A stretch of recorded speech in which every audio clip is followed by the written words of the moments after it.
Brunt. Brunt me all the way down. What the hell does that mean? This is Transformers Siege Brunt, one of the first weaponizers. The third one, to be exact. Nerd. He came after Cog, which everyone liked because the concept was cool. And he came after Six Gun, which everyone collectively agreed was a resounding meh. And this one also kind of flew under the radar for everyone but Dr. Lockdown for some reason. And me, of course, being the big Trypticon fan that I am, even though I don't own him. It'll change one day. One day. This is a straight-up Maser tank. I can totally see this thing firing lasers at Godzilla or Mothra or my boy Gigan. I'm not retaking that. And the little orange tip, which is supposed to look like a little light-up thing, I think. I don't know if the original one lit up. I don't care. And a Pepsi can on the side. There's treads that roll, barely. And there's some lovely silver and yellow painted detail and red just for that little visor. The purple is very nice, with a very nice bluish purple, which is the opposite of reddish purple, which I don't like. You've seen my channel, I like purple. And we have a nice turret, which does a swivel and a tilt. You can also, spoilers, use the ankle tilts to do this. I don't know. The tank mode's a fun little thing, but let's be real. Let's get to the main event.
When I said that we were getting to the main event, you probably thought we were talking about the robot mode, but no, it's the transformation.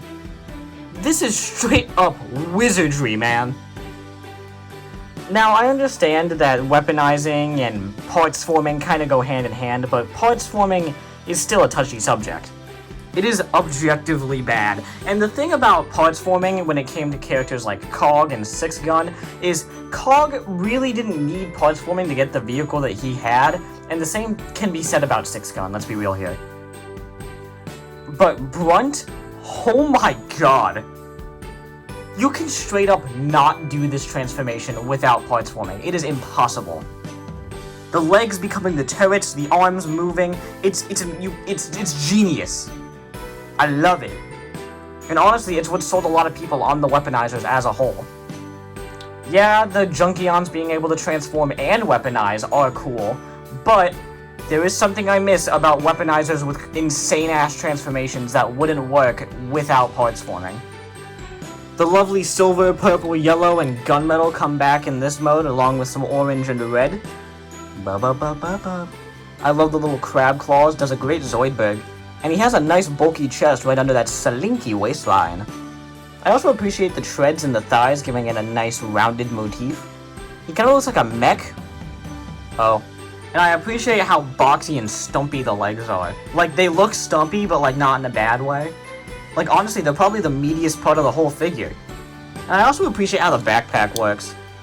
You'd think this having to be at an angle for the transformation would absolutely kill my OCD, but I actually think it looks cool. Same thing with the little cannon thing. And this little plate, it just adds something. I don't know what it adds, but it adds something. I also really like the industrial lights on the shoulders. The head sculpt gives me a distinct flavor, like a mix of Lugnut and Screenslaver from The Incredibles 2.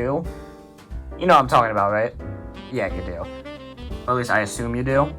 I can't do everything for you. I love the giant vent mouth and the visor that I assume goes all the way around the head like a Zaku. Zakus don't do that. It'd be cool though. Accessory-wise, he comes with the cannon that's on his back, which does plug into his arm, but let's be so real here, this figure is an accessory pack, so we'll come back to this later. He has a rotation at the head, and due to the transformation, he can look up a little bit. Shoulders, which were really loose out of the box, and I actually had to tighten with a dab of super glue, and now it's fine. There's bicep rotation and elbows, which you would think would be loose, and they feel loose, but they're fine, so it's cool. No wrist and crab claws, but then again, what wrist? You can use this hinge in the transformation to give him an arcing back. I don't know why you'd want to, though. There's a waist rotation and universal joints at the hips, which do... Wow, nice one, dude. Hip rotation, knees, leg rotation due to the transformation, and ankle pivot. The posability is alright. It is the Siege standard, which we've been stuck with for the past forever now. God, it's been a while. But that's still a high standard, and the figure is very high quality. The plastic's nice and dense, the figure, it feels heavy, and I feel like I could throw it at a wall and it'd break the wall. You might complain about wrists, but what wrists? And the crab claws add so much personality, it's unreal. And let's be real here, this is a weaponizer, and he purely exists to be cannibalized by all of his friends.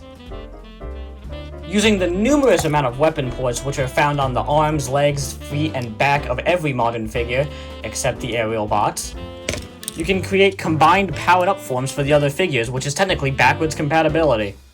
The big claws over the shoulders, the shield, and the big-ass gun, they just do it for me, I'm sorry. Ugh, why didn't you use a Decepticon? Why don't you shut up and stop complaining? If you wanted to see a Decepticon with this, you could buy it yourself. Okay? Calm down. This figure's good. It's really good. It uses the weaponizing gimmick to its fullest capacity, doing things that no other normal figure could. As much as I like figures like Cog, Cog did have a lot of problems, and he didn't really sell the weaponizer thing all too well. This, you could build endless things with this guy, because his parts are just so darn versatile. And if you want a good weaponizer, or hey, just a good Decepticon grunt, this is a great figure. Now leave.